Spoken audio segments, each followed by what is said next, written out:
Hello everyone, it's Brother Glover. Just want to come here briefly and just share something I believe the Lord has put on my heart.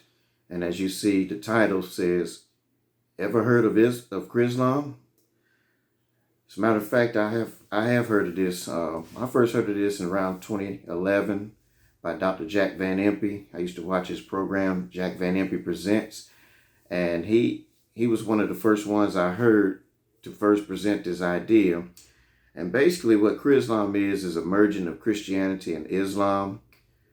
Services are held at a Christian church where both the Bible and Quran are read side by side, either by an evangelical clergyman or by a Muslim leader.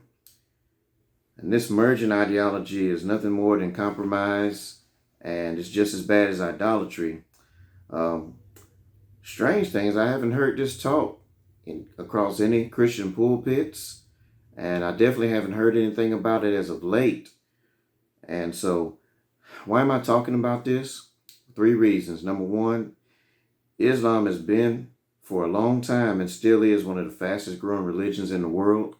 Number 2, they are strategically and systematically working their way into the U.S. by electing Islamic leaders in major cities on a local and state levels. And number 3, they've invested money into our universities and into our prison systems, and they're doing this in other countries as well, Europe and so forth. They're predominantly, it's a predominant religion, like in places like Africa and the Middle East and so forth. And so, but let's see, what does the Bible say about this merging of religions, especially with Christianity? And we all know that Christianity is an exclusive religion because Jesus said he is the way, the truth, and the life. So in other words, he is the only way to the Father, and he is the only way to heaven. Matthew 6:24, just one short verse here in a few bullet points.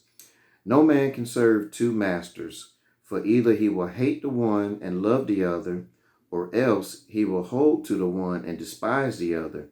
Ye cannot serve God and mammon. All right, so mammon simply is wealth. In Aramaic, it means riches, but basically mammon is the god of money. Any person, place, or thing a person esteems more than God is an idol. You can make an idol out of anything, career, so forth. Now, let's go just a tad bit deeper, and I'm going to let you go. Revelation chapter 13, verse 11, and I beheld another beast coming up out of the earth, and he had 2 horns like a lamb, and he spoke as a dragon. So like a lamb indicates a religious leader with a counterfeit character of gentleness and harmlessness. Speaks as a dragon is indication that this figure is empowered by satanic power. All right, so possibly there's a lot of possibilities of the meaning of these horns, because we know, as we read in the book of Daniel and in the book of Revelation, horns simply means kings or kingdoms, king/kingdoms. All right. But in this sense, symbolically, from a religious standpoint, the 2 horns could symbolically represent, number 1, apostate Christianity, and number 2, the beast religious system that requires worship of the first beast. Of course, we know that first beast earlier in this chapter 13 in the book of Revelation, is none other than the Antichrist.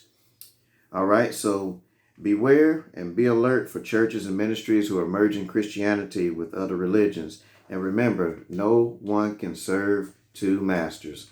So Lord willing, I'll be doing a few more videos regarding Islam. All right, stay tuned. God bless.